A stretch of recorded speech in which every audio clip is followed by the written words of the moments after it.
நான் உங்கள் அப்போஸ்தலன் பவுல் பெதஸ்தா பெத்தேல் சபையின் ஞாயிறு ஆராதனைக்கு உங்களை வரவேற்கிறேன். இன்றைய தேவனுடைய வார்த்தை ಕೇಳುங்கள், ಆಶೀರ್ವದಿಸப்படுங்கள். ಚರ್ಚ್ ಬಗ್ಗೆ ಮಾತಾಡೋಣ ಅಂತ ನನಗೊಂದು ಯೋಚನೆ ಬಂತು. ನಿಮ್ಮ ಮಧ್ಯದಲ್ಲಿ ಕೆಲವು ವಾಕ್ಯಗಳು ಅಷ್ಟಲ್ಲಿ ಎಷ್ಟಾಗುತ್ತೋ ಅಷ್ಟು ಶಾರ್ಟ್ ಆಗಿ ನಿಮ್ಮ ಮಧ್ಯದಲ್ಲಿ ನಾನು ನಿಮ್ಮ ಮಧ್ಯದಲ್ಲಿ ಮಾತಾಡೋಕ್ಕೆ ನಾನು ಇಷ್ಟಪಡುತ್ತೇನೆ. Hallelujah, hallelujah. ಈ ಕಾಲದಲ್ಲಿ ಚರ್ಚೆ ಅಂದರೆ ಸುಮಾರು ಜನಕ್ಕೆ ತುಂಬ ಕಷ್ಟ ಬರೋಕ್ಕೆ. ಅದೇ ಹಾಸ್ಪಿಟ್ಲ್ ಅಂದರೆ ಏನು ಮಾಡ್ತಾರೆ? ಹಾಸ್ಪಿಟ್ಲ್ ಅಂದರೆ ಖುಷಿಯಾಗಿ ಹೋಗ್ತಾರೆ. ಕೆಲಸ ಅಂದರೆ 500-200 ರೂಪಾಯಿ ಸಿಗುತ್ತೆ ಅಂತ ಜೋರ ಖುಷಿಯಾಗಿ ಹೋಗ್ತಾರೆ. ಇನ್ನೊಬ್ಬರದ್ದು ಮದುವೆ ಅಂದರೆ ಚರ್ಚ್ ಬಿಟ್ಬಿಟ್ಟು ಏನು ಮಾಡ್ತೀವಿ? ಫಸ್ಟು ಮದುವೆ ಮುಖ್ಯ. ಅವ್ರು ತೀರೋಗಿದ್ದಾರೆ, ಇವ್ರು ತೀರೋಗಿದ್ದಾರೆ, ನನ್ನ ಸ್ವಂತ ಅವ್ರಿಗೆ ಬಂದಿಲ್ಲ ಅಂದರೆ, ನಾನು ಅಲ್ಲಿ ಹೋಗಿಲ್ಲ ಅಂದರೆ, ನನ್ನ ಮನೆಯಲ್ಲಿ ಏನು ವಿಶೇಷ ನಡೆದರೆ ಅವರೆಲ್ಲ ಏನಾಗಲ್ಲ, ಬರಲ್ಲ. ಅದಕ್ಕೆ ನಾನು ಹೋಗಬೇಕು ಅಂತ ಫಸ್ಟ್ ಪ್ರಯತ್ನ ಯಾರು ಕೊಡ್ತೀವಿ? ಇನ್ನೊಬ್ಬರು ಕೊಡ್ತೀವಿ. ಚರ್ಚಿ ಅಂತ ಬಂದಮೇಲೆ ಎರಡನೇ ಚಾಯ್ಸ್ ಕೊಡ್ತೀವಿ ಇಲ್ವಾ? ಫಸ್ಟ್ ಪ್ರಿಯಾರಿಟಿ ಯಾರು ಕೊಡ್ತೀವಿ? ಚರ್ಚಿಗೆ ಕೊಡಲ್ಲ. ನಮ್ಮ ಚರ್ಚಲ್ಲಿ ಒಂದು ಕುಟುಂಬ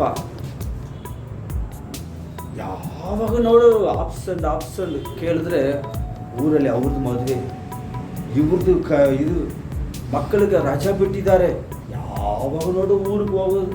ಯಾಕಂದರೆ ದುಡ್ಡು ಇರ್ತೀವಿ, ಸುಮ್ಮನೆ ಖರ್ಚು ಮಾಡಬೇಕಲ್ಲ.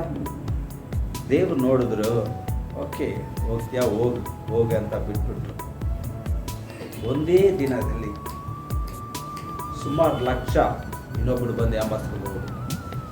ಎಷ್ಟು ಲಕ್ಷ ನಾ ಹೇಳಕ್ಕೆ ಇಷ್ಟಪಡಲ್ಲ, ಯಾಕಂದರೆ ಲೈವ್ ಹೋಗ್ತಾ ಇತ್ತು. ಸುಮಾರು ಲಕ್ಷ ಕಳ್ಕೊಂಡು ಹೋಯ್ತು. ಆಮೇಲೆ ಬುದ್ಧಿ ಬಂತು ಚರ್ಚಿಗೆ. ಆದ್ರೂ ಸುಮಾರು ಡುಮಿ ಕೊಡ್ತಾ ಇದ್ರು. ದೇವ್ರು ನೋಡಿದ್ರು, ಬಿಟ್ಬಿಟ್ರು. ಇವಾಗ ನೋಡಿದ್ರೆ ಹೋದ ವಾರ ಚರ್ಚ್ ಮುಗಿಸ್ಕೊಂಡೆ ಊರಿಗೆ ಹೋಗ್ತಾ ಇದ್ದಾರೆ. ನಾನು ಚರ್ಚಲ್ಲಿ ಸ್ಟ್ರಿಕ್ಟಾಗಿ ಮಾತಾಡಿದೆ. ಚರ್ಚಿಗೆ ಬರ್ತೀಯಾ? ಮರ್ಯಾದೆ ಉಂಟು. ಚರ್ಚಿಗೆ ಬಂದಿಲ್ವಾ? ನೀ ಎಷ್ಟು ದೊಡ್ಡವನ ಆಗಿದೆ, ಅವ್ರಿಗೇನಿಲ್ಲ. ಮನುಷ್ಯ ನಾನೇ ಚರ್ಚಿಗೆ ಬಂದಿಲ್ಲ ಅಂದರೆ ಅವನಿಗೆ ರೆಸ್ಪೆಕ್ಟ್ ಕೊಡಲ್ಲ. ದೇವರು ಸಕಲವನ್ನು ಸೃಷ್ಟಿ ಮಾಡಿರುವ ದೇವರು ಅವ್ರು ನೋಡೋಕ್ಕೆ ಚರ್ಚಿಗೆ ಬಂದಿಲ್ಲ ಅಂದರೆ ಅವ್ರು ಹೆಂಗೆ ನಿನಗೆ ಮರ್ಯಾದೆ ಕೊಡ್ತಾರೆ? ಏನಾರ ಬರಲಿ, ನಾನು ಚರ್ಚಲ್ಲಿ ಹೇಳಿದ್ದೀನಿ, ಒಂದು ವೇಳೆ ನಾನು ಸತ್ತು ಹೋಗೋ ಸಿಚುವೇಶನ್ ಬಂದ್ರೂ ಭಾನುವಾರ ಆದರೆ ತಗೊಂಡು ಬಂದು ಚರ್ಚಲ್ಲಿ ಪರವಾಗಿಲ್ಲ. ನಾನು ಪ್ರಾಣ ಇಲ್ಲಿ ಹೋದ್ರೂ ಪರವಾಗಿಲ್ಲ, ನಾನು ಚರ್ಚಲ್ಲಿ ಇರಬೇಕು. ಇದೇ ನನ್ನದು ತೀರ್ಮಾನ. ಚರ್ಚೆ ಅಂದರೆ ಇಂಪಾರ್ಟೆನ್ಸ್ ಕೊಡಬೇಕು. ಬೈಬಲಲ್ಲಿ ಈಗ ಓದಿರಿ, ಎಬ್ರೇಯರ್, ಹೀಬ್ರೂ ಎಲ್ಲ ತಗೊಳ್ಳಿ. ಹೀಬ್ರೂ 10:25 ನೀವೇ ಓದಿ.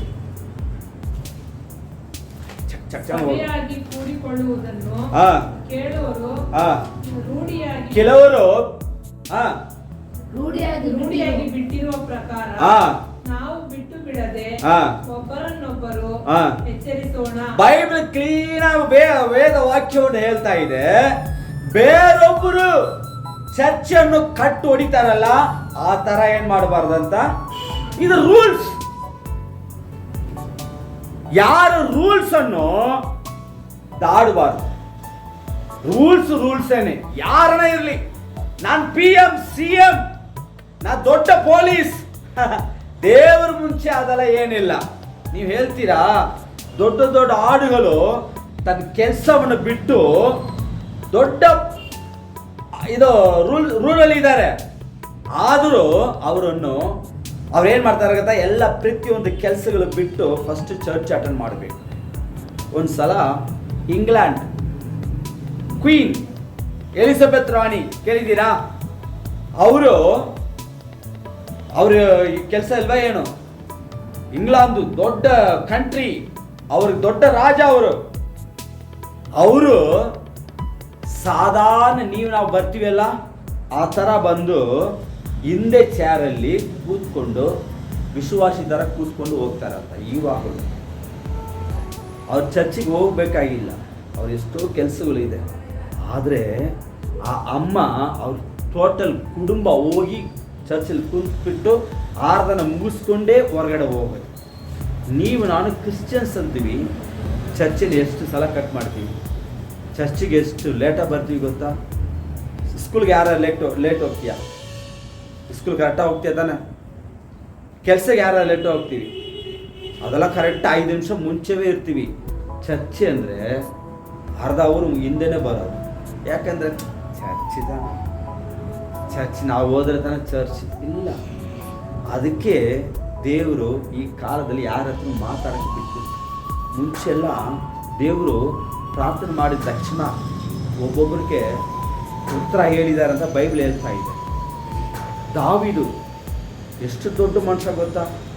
ಅವನು 122ನೇ ಆ ವಾಕ್ಯ ಕೀರ್ತನೆ 122 ಕೀರ್ತನೆ 1ನೇ ವಾಕ್ಯ ಓದ್ರಿ ಅವನಿಗೆ ಎಷ್ಟು ಇಷ್ಟಪಡ್ತಾನೆ ಅಂತ ಅಲ್ಲಿ ಬರೆದಿದೆ. ಓದ್ರಿ. கர்த்தருடைய எதிர்த்து போகும் வாருங்கள் என்று எனக்கு அவர்கள் ಕನ್ನಡದಲ್ಲಿ ಓದಿ.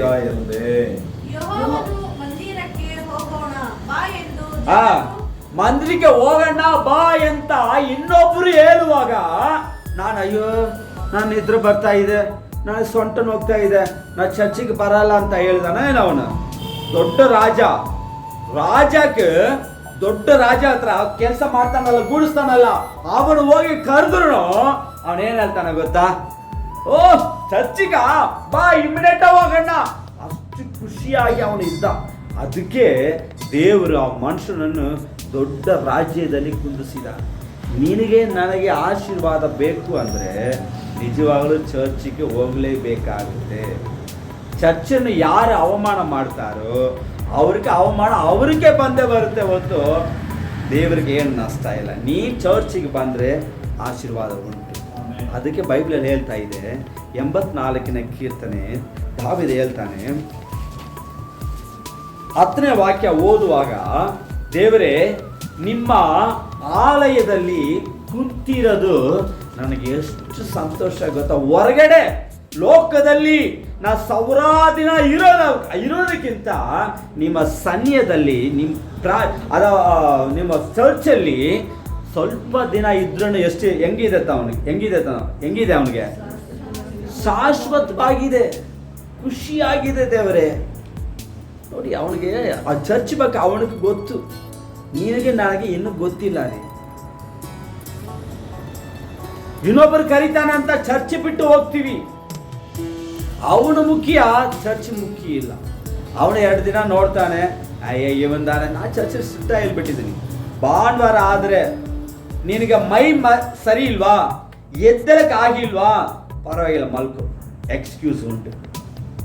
ಊರಿಗೆ ಹೋಗ್ಬಿಟ್ಟಿದ್ಯಾ, ಬರಕ್ಕೆ ಆಗಿರ್ಲಿಲ್ಲ, ಈ ಊರಿಗೆ ಬರಕ್ಕೆ ಚಾನ್ಸ್ ಇಲ್ಲ, ಓಕೆ ಅಲ್ಲಿ ಸಿಕ್ಕಾಕೊಂಡಿದ್ಯಾ, ಪರವಾಗಿಲ್ಲ, ಅಲ್ಲೇ ಪಕ್ಕದಲ್ಲಿ ಹೋಗು.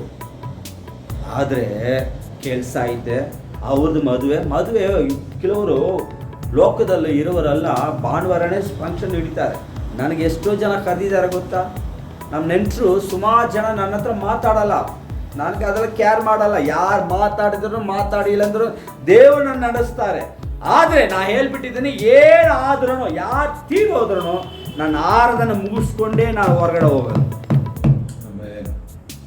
ಏನಾಗಲಿ, ಫಸ್ಟ್ ನನಗೆ ಯಾರು ಮುಖ್ಯ? ದೇವರು ಮುಖ್ಯ. ಆಮೇಲೆ ನನಗೆ ಅಣ್ಣ ತಮ್ಮ ಗೆಮ್ಮ ಯಾರನ ಇರಲಿ, ನೆಕ್ಸ್ಟ್ ಅವನೇ. ನಾ ಮುಗಿದ ಮೇಲೆ ನೀ ಏನು ಹೇಳ್ತೀಯ ಮಾಡ್ತೀನಿ. ಆರಾಧನೆ ಮುಗಿದಿಲ್ಲ ಅಂದರೆ ನೀ ಏನನ ಹೇಳು, ನಾನು ಏನು ಮಾಡೋಕ್ಕಾಗಲ್ಲ. ಆ ಮನಸ್ಸು ನಮ್ಮ ಮನಸ್ಸಲ್ಲಿ ಬರಬೇಕು, ಒಂದು ವೈರಾಗ್ಯ ಇರಲೇಬೇಕು. ದೇವರ ಆಲಯ ಅಂದರೆ ಇಲ್ಲಿ ದೇವರು ಕುಂತಿದ್ದಾರೆ ರೀ. ದೇವ್ರು ಹೇಳ್ತಾರೆ, 2-3 ಜನ ಅವ್ರ ನಾಮದಲ್ಲಿ ಯಾರು ಕೂಡಿಸ್ತಾರೋ ಅಲ್ಲಿ ಯಾರಿರೋದು ದೇವರೇ ಬಂದು ಇರ್ತಾನೆ. ದೇವರು ಬಂದು ಕಾಯ್ತಾ ಇರ್ತಾರೆ. ನಾನು ಎಷ್ಟು ಲೇಟಾಗಿ ಬರ್ತೀವಿ? ದೇವ್ರು ಕಾಯ್ಬಾರ್ದು ಯಾವಾಗಲೂ. ದೇವ್ರ ಕಾಯಿ ನೀ ಕಾಯ್ಬೇಕಲ್ಲ, ದೇವರು ನಿನಗಾಯಿ ಕಾಯ್ತಾ ಇರ್ಬೇಕಾ? ನೀವು ದೊಡ್ಡವರು ರೀ, ನಿಮ್ಮ ಯಜಮಾನ ನಿಮ್ಮ ಓನರ್ ಕರೆದ್ರೆ ಏನು ಮಾಡ್ತೀವಿ? ಓಡ್ತೀವಿ. ಅದು ಓನರ್ ತಾನೇ, ಇರ ಬರ್ತೀನಿ, ಇರ ಯಾರನ್ನ ಹೇಳ್ತೀವ್ಯಾ? ಅದ ಮನುಷ್ಯನಿಗೆ ಎಷ್ಟು ಭಯ ಬಿದ್ದರೆ ದೇವರು ಲೋಕವನ್ನು ಸೃಷ್ಟಿ ಮಾಡಿರೋ ಒಳ್ಳೆ ದೊಡ್ಡ ದೇವರು ಚರ್ಚಿಗೆ ಬಾ ಅಂತ ಹೇಳ್ತಾ ಇದ್ದಾರೆ. ಏನು ಮಾಡ್ತೀವಿ ನಾವು? ಎಕ್ಸ್ಕ್ಯೂಸ್ ಹೇಳ್ತೀವಿ.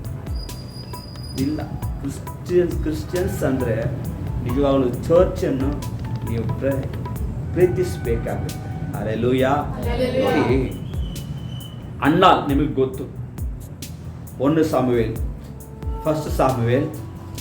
1ನೇ ಅಧ್ಯಾಯ 8-9 ವಾಕ್ಯ ಎಲ್ಲ ನೀವು ಮನೆಯಲ್ಲಿ ಹೋಗಿ ಓದಿ ನೋಡ್ರಿ. ಅಲ್ಲಿ ಏನಾಗಿದೆ ಗೊತ್ತಾ? ಎಲ್ಕಾಣ ಅಂತ ಒಬ್ಬನು ಇದ್ದಾನೆ, ಗಂಡ ಅಣ್ಣಲ್ಗೆ. ಅವ್ರು ಹೇಳ್ತಾನೆ, ಯಾಕೆ ಅಣ್ಣ ಹಿಂಗಿದೆಯಾ? ಯಾಕೆ ನಿನಗೆ ಇಷ್ಟು ತೊಂದರೆ, ಇಷ್ಟು ಮನಸ್ಸಲ್ಲಿ ಬೇಜಾರು ಹಿಡ್ಕೊಂಡಿದ್ಯಾ? 10 ಜನ ಇದ್ದಾರಲ್ಲ, ಅದಕ್ಕಿಂತ ನೀ ದೊಡ್ಡವಳು, ನಿನಗೆ ಏನು ಬೇಕೋ ಎಲ್ಲ ಪ್ರತಿಯೊಂದು ಕೊಡ್ತೀನಿ, ಚೆನ್ನಾಗಿದ್ದಾನೆ ನೋಡ್ತಾ ಇದ್ದೀನಿ, ಅಳ್ಬೇಡ, ಖುಷಿಯಾಗಿರು, ಒಳ್ಳೆ ಗಂಡ ಸಿಕ್ಕಿದ್ದಾನೆ. ಆದ್ರೆ ಅಮ್ಮ ಏನ್ ಚಿಂತನೆ ಪಡೆಯೋದೇ ಬೇಕಾಗಿಲ್ಲ ರೀ, ಎಲ್ಲ ಪ್ರತಿಯೊಂದು ಆಯ್ತೆ, ಒಳ್ಳೆ ಗಂಡ ಕಟ್ಕೊಟ್ಟಿದ್ದಾರೆ ದೇವರು. ಆದರೂ ಆ ಮನಸ್ಸಲ್ಲಿ ಏನೋ ಒಂದು ಭಾರ ಇತ್ತು, ಅದು ಹೊರಗಡೆ ಏಳಕ್ಕೆ ಆಗ್ತಾ ಇಲ್ಲ. ನಾನು ನೋಡಿ, ಒಂದೊಂದ್ಸಲ ನಮ್ಮ ನೆಂಟರು ಫ್ರೆಂಡ್ಗಳು ನನ್ನ ಬೇಡ ಅಂತ ಹೇಳುವಾಗ ನೀವು ಚೆನ್ನಾಗಿ ತಿಳ್ಕೊಳ್ಳಿ, ದೇವರು ಏನೋ ದೊಡ್ಡ ಆಶೀರ್ವಾದ ಇಟ್ಕೊಂಡಿದ್ದಾರೆ ಅಂತ ತಿಳ್ಕೊಬೇಕು. ಚೆನ್ನಾಗಿ ತಿಳ್ಕೊಳ್ಳಿ. ನಮ್ಮನ್ನು ನೆಂಟರು ಬಿಟ್ಟು ಹೋಗ್ತಾರಾ? ಹೋಗ್ಲಿ. ಚರ್ಚಿಗೆ ಬಂದ್ಮೇಲೆ ಫಂಕ್ಷನ್ ಇಟ್ಟಿದ್ದೀವಿ, ನೀವು ಬಂದಿಲ್ಲಲ್ಲ, ನೀವು ಮನೆಯಲ್ಲಿ ಏನು ನಡೆದ್ರು ನಾವು ಬರಲ್ಲ ಅಂತ ಹೋಗ್ತಾರಾ? ಹೋಗ್ಲಿ, ಬಿಟ್ಬಿಡಿ. ಅದು ನಿನಗೆ ಆಶೀರ್ವಾದ ಆಗುತ್ತೆ. ಇವರು ಈ ಅಮ್ಮಗ ಎಲ್ಲ ಐತೆ, ಆದರೂ ಈ ಅಮ್ಮಕ್ಕೆ ಒಂದು ಕೊರತೆ ದೇವರು ಇಟ್ಟಿದ್ದಾರೆ. ಯಾಕೆ ಗೊತ್ತಾ? ಈ ಅಮ್ಮ ನನ್ನ ಚರ್ಚಿಗೆ ಬರಬೇಕು, ನನ್ನ ಹತ್ರ ಮಾತಾಡಬೇಕು. ಯಾವಾಗ ನೋಡು ಅವನ ಗಂಡನ ಹತ್ರೇ ಮಾತಾಡ್ತಾ ಇದ್ದಾಳೆ ಇವಳು, ಮಕ್ಕಳ ಅವರು ಅಕ್ಕಪಕ್ಕ ಇರೋರ ಹತ್ರ ಮಾತಾಡ್ತಾಳೆ, ನನ್ನ ಹತ್ರ ಚರ್ಚಿಗೆ ಬಂದು ಮಾತಾಡ್ತಾ ಇಲ್ಲ ಅಂತ ಒಂದು ಯೋಚನೆ ಇದ್ದಿರ್ಬೋದು. ಇವಾಗ ದೇವರು ಒಂದು ಕೊರತೆ ಇಟ್ಟಿದ್ದಾರೆ. ಏನು ಕೊರತೆ? ಮಕ್ಕಳಿಲ್ಲ. ಎಷ್ಟೋ ಪ್ರಾರ್ಥನೆ, ಏನೋ ಟ್ರೀಟ್ಮೆಂಟ್ ತಗೊಂಡ್ರು, ಏನೋ ಮಾಡಿದ್ರು, ಆಗಲಿಲ್ಲ. ಒಂದು ಕೊರತೆ ಇಟ್ಟಿದ್ದಾರೆ. ಇವಾಗ ಏನಾಯ್ತು ಗೊತ್ತಾ? ಕೊನೆಯದಾಗಿ ಬೇರೆ ದಾರಿ ಇಲ್ಲ ಅಂತ ಅಮ್ಮ ಎಲ್ಲಿ ಹೋದ್ರು? ಎಲ್ಲಿ? ಚರ್ಚಿಗೆ ಬಂದರು. ಚರ್ಚಿಗೆ ಬಂದು ಅಲ್ಲಿ ಪಾಸ್ಟರ್ ಕೂತಿದ್ದಾನೆ, ಅದೆಲ್ಲ ಏನು ನೋಡಲ್ಲ, ಮುಂದೆ ಬಂದು ಕೂತ್ಕೊಂಡು ಕರಗಳನ್ನು ಎತ್ಕೊಂಡು, ದೇವರೇ ನೀವು ನನ್ನನ್ನು ಆಶೀರ್ವಾದ ಮಾಡಬೇಕು, ದೇವರೇ ನೀನೇ ನನಗೆ ಶಾಶ್ವತ, ನೀವೇ ನನಗೆ ಸಂತೋಷ, ಎಲ್ಲ ನೀವೇ ದೇವರೇ, ನನಗೊಂದು ಮಗು ಬೇಕೇ ಬೇಕು ದೇವರೇ, ಅದು ನನಗೆಲ್ಲ ಒಂದು ಕೊಡಿರಿ, ಅದು ನಾನು ಏನು ಮಾಡ್ತೀನಿ, ನಾನು ನಿಮಗೆ ಕೊಟ್ಬಿಡ್ತೀನಿ, ನನಗೆ ಬೇಡ ಅಂತ ಒಂದು ಪ್ರಾರ್ಥನೆ ಮಾಡಿದ ಮೇಲೆ ದೇವರ ಶಬ್ದವನ್ನು ಕೇಳಿದ್ರು. ಎಲ್ಲಿ ಕೇಳಿದ್ರು ಗೊತ್ತಾ? ಅವ್ರ ಮನೆಯಲ್ಲಿ ಪ್ರಾರ್ಥನೆ ಮಾಡಿರ್ಬೋದು, ಆದರೆ ದೇವರ ಸಮ್ಮುಖದಲ್ಲಿ ಬಂದು ಅವರು ಪ್ರಾರ್ಥನೆ ಮಾಡುವಾಗ ದೇವರು ಅವ್ರ ಶಬ್ದವನ್ನು ಕೇಳಿದ್ರು. Hallelujah, hallelujah. ಅಪೊಸ್ತಲ 3ನೇ ಅಧ್ಯಾಯ ಓದಿ ನೋಡ್ರಿ. 3ನೇ ಅಧ್ಯಾಯ, ಒಬ್ಬನು ಕೈ ಕಾಲು ಏನಿಲ್ಲ, ಎಲ್ಲಿದ್ದಾನೆ ಗೊತ್ತಾ? ದೇವ ಚರ್ಚಿ ಹೊರಗಡೆ ಚರ್ಚ್ ಹತ್ರ ಕೂತ್ಕೊಂಡು ಭಿಕ್ಷೆ ಕೇಳ್ತಾ ಇದ್ದಾನೆ. ಎಲ್ಲಿದ್ದಾನ ಅವನು? ದೇವಾಲಯದಲ್ಲಿ. ಎಷ್ಟು ವರ್ಷ? ಆ ಹುಟ್ಟಿದಿಂದ ಅವನು ಭಿಕ್ಷೆ ಕೇಳೋದೇ ಕೆಲಸ ಅವನಿಗೆ. ಅದು ಬಿಟ್ಟರೆ ಅವನಿಗೆ ಬೇರೆ ಗತಿ ಇಲ್ಲ. ಅವು ಬೇರೆ ಕಡೆ ಹೋಗಿ ಕೇಳಿರ್ಬಹುದು, ಅವನಿಗೊಂದು ಯೋಚನೆ ಇತ್ತು, ಏನೋ ಒಂದು ದಿನ ನನ್ನ ಲೈಫ್ ಬದಲಾವಣೆ ಆಗುತ್ತೆ ಅಂತ ಅವನಿಗೊಂದು ನಂಬಿಕೆ ಇತ್ತು ರೀ. ಯಾವಾಗ ನೋಡು ಚರ್ಚ್ ಮುಂದೆನೇ ಕೂತ್ಕೊಂಡು ಭಿಕ್ಷೆ ಕೇಳೋದು. ಒಂದಿನ ದೇವರು ನೋಡಿದ್ರು, ಇವನವನು ಚರ್ಚಲ್ಲಿ ಇರುವಾಗ ಯಾರು ತೊಂದರೆಯಲ್ಲಿ ಇರಬಾರ್ದು, ಯಾರು ಕಷ್ಟದಲ್ಲಿ ಇರಬಾರ್ದು, ಯಾರು ಮುಡವರಾಗಿ ಇರಬಾರ್ದು. ದೇವರಿಗೆ ಒಂದು ಯೋಚನೆ ಇದೆ. ದೇವರ ಸಮ್ಮುಖ ಬರುವವರೆಲ್ಲ ಆಶೀರ್ವಾದ ಹೊಂದಬೇಕೆಂದ್ರೆ ದೇವರಿಗೆ ಇಷ್ಟ. ಹಲ್ಲೆಲೂಯಾ. ಈ ಅಪ್ಪನ ಅಲ್ಲೇ ಕೂತಿದ್ದಾನೆ. ನೋಡ್ತಾರೆ, 1 ದಿನ 2 ದಿನ ಎಷ್ಟೋ ವರ್ಷಗಳಾಯ್ತು. ದೇವರು ನೋಡಿದ್ರು. ಒಂದಿನ ಬಂತು, ದೇವರ ಮಕ್ಕಳು ಬಂದರು, ಯೇಸು ಕ್ರಿಸ್ತನ ನಾಮದಲ್ಲಿ ಎದ್ದು ನಡೆ ಅಂತ ಹೇಳಿದ್ರು. ಅವನ ಲೈಫ್ ಟೋಟಲಿ ಚೇಂಜ್ ಆಯಿತು. ಹಲ್ಲೆಲೂಯಾ. ಕಷ್ಟದಲ್ಲಿ ಇದೆಯಾ? ಅಯ್ಯೋ ಇದು ಬದಲಾವಣೆ ಆಗಲ್ಲ, ಈ ತೊಂದರೆ ಏನು ಮಾಡೋಕ್ಕಾಗಲ್ಲ, ಅಯ್ಯೋ ಅಂತ ನೀನು ಯೋಚನೆ ಮಾಡ್ತಾ ಇದೀಯಾ, ನೀ ಕಂಟಿನ್ಯೂ ಚರ್ಚನ್ನು ಬಿಡಬೇಡ, ಆರಾಧನೆ ಬಿಡಬೇಡ, ನೀ ಬರ್ತಾನೆ ಇರು, ಒಂದಿನ ಬಂದೇ ಬರುತ್ತೆ. ಹಲ್ಲೆಲೂಯಾ. ದೇವರು ಪ್ರತಿಯೊಂದು ಚೇಂಜ್ ಮಾಡೇ ಮಾಡ್ತಾರೆ. ಯಾಕೆ ಗೊತ್ತಾ? ನೀನು ಟೈಮ್, ನಿನ್ನ ಎನರ್ಜಿ, ನೀನು ಹಣ ಎಲ್ಲ ಯಾರಿಗೂ ಕೊಡ್ತಾ ಇದೆಯಾ? ದೇವ್ರ ಸಮೂಹದಲ್ಲಿ ಕೊಡ್ತಾ ಇದೆಯಾ? ದೇವ್ರಿಗಾಗಿ ಕೊಟ್ಟು ದರಿದ್ರದಲ್ಲಿ ಇದ್ದ ಒಂದು ಮನುಷ್ಯ ನೀನು ನೋಡೋಕ್ಕಾಗಲ್ಲ. ನೀನು ಟೈಮ್ ಕೊಡು, ದೇವ್ರ ಸಮೂಹಕ್ಕೆ ಬಾ. ಇಲ್ಲಿ ಬಂದಿದ್ದ ದೇವರು ಒಮ್ಮೆ ದೇವರು ಮನಸ್ಸಿನಿಂದ ನಿಜವಾಗ್ಲೂ ದೇವ್ರನ್ನ ಆರಾಧನೆ ಮಾಡ್ರಿ, ನಿಜವಾಗ್ಲೂ ಒಂದು ದಿನ ದೇವರು ನಿಮಗೆ ಆಶೀರ್ವಾದ ಮಾಡೇ ಮಾಡ್ತಾನೆ. ಹಲ್ಲೆಲೂಯಾ. ನನಗೆ ಚಿಕ್ಕ ವಯಸ್ಸಲ್ಲಿ ಜಾಂಡೈಸ್ ಬಂತು. ಕಾಮಾಲೆ ಮಂಜ ಕಾಮಾಲೆ ಎಲ್ಲ ಹೋಗಿ ನಿಮಗೆ ಗೊತ್ತದು. ಆ ಕಾಯಿಲೆ ಬಂತು, ಅದು ದೊಡ್ಡದಾಯಿತು. ಡಾಕ್ಟ್ರ್ ಹೇಳಿದ್ರು, ನಮ್ಗೆ ಚಿಕ್ಕ ಹುಡುಗ, ನನಗೇನು ಗೊತ್ತಿರಲಿಲ್ಲ, ಕಾಯಿಲೆ ಅಂದ್ರೆ ಚೆನ್ನಾಗಿ ಆಟ ಆಡ್ತಾ ಇದ್ದೆ. ಆಮೇಲೆ ಅದು ದೊಡ್ಡದಾಯಿತು. ಡಾಕ್ಟ್ರ್ ಹೇಳ್ಬಿಟ್ರು, ಒಂದಿನ ಕರ್ಕೊಂಡು ಹೋದ್ರು, ಕಣ್ಣೆಲ್ಲ ಫುಲ್ ಎಲ್ಲೋ ಆಯಿತು. ಆಮೇಲೆ ಡಾಕ್ಟ್ರ್ ಹೇಳ್ಬಿಟ್ರು, ಏನೋ ಬದುಕಾಗಲ್ಲ, ಇವನೇನು ಮಾಡ್ತಾನೆ, ಸತ್ತೋಗ್ತಾನೆ ಅಂತ ಹೇಳ್ಬಿಟ್ರು. ನಮ್ಮಮ್ಮ ಹಾಸ್ಟೆಲಲ್ಲಿದ್ದೆ. ಆಮೇಲೆ ಇವನು ಹೋಗ್ಬಿಡ್ತಾನಂತ ಡಿಸ್ಚಾರ್ಜ್ ಮಾಡಿದ್ರು.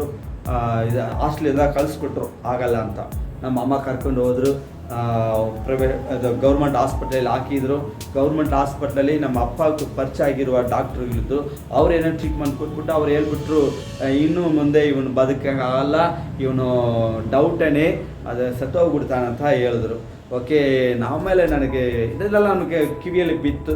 ನಾನು ಸಡನ್ ನಮ್ಮ ಅಮ್ಮ, ಚಿಕ್ಕ ವಯಸ್ಸು ಆದರೂ ನಮ್ಮ ಅಮ್ಮ ಹತ್ರ ಹೇಳಿದೆ. ನಮ್ಮಮ್ಮ ತುಂಬ ವಿಶ್ವಾಸ ತುಂಬ ಜಾಸ್ತಿ ಇತ್ತು. ಅಮ್ಮ ಹತ್ರ ಹೇಳಿದೆ, ಅಮ್ಮ ಇವತ್ತು ರಾತ್ರಿ ಚರ್ಚಲ್ಲಿ ಆಲ್ ನೈಟ್ ಪ್ರೇಯರ್ ಆಯಿತು.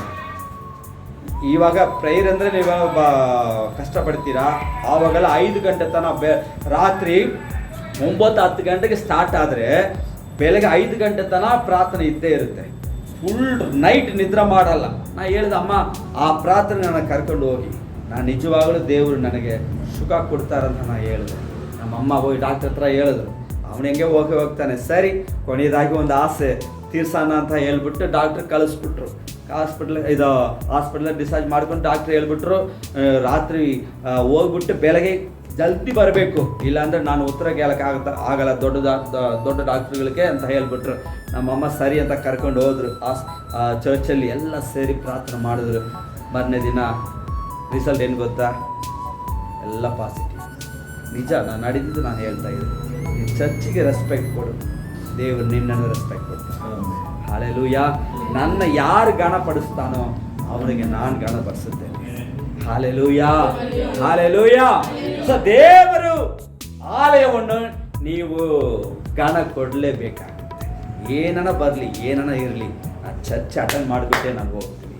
ಮುಸ್ಲಿಮ್ ಸಮಾಜ ನೋಡ್ರಿ, ಅವ್ರಿಗೆ ಟೈಮ್ ಆದರೆ 1 ಕೋಟಿ ಬಿಸ್ನೆಸ್ ಮಾತಾಡಬೇಕು ಬಾಪ ಅಂದರೆ ಡೀಲ್ ಮಾಡೋಣ ಪಾಪ ಅಂದ್ರೂ ಅವನು ಹೇಳ್ತಾನೆ, ಸರ್ ದಯವಿಟ್ಟು ಒಂದು ಅವರ್ ಟೈಮ್ ಕೊಡಿ ಸರ್, ನಾನು ಎಲ್ಲಿ ಹೋಗಿ ಬರ್ತೀನಿ, ಮಸೂದಿಗೆ ಹೋಗಿ ಬಂದುಬಿಡ್ತೀನಿ ಸರ್.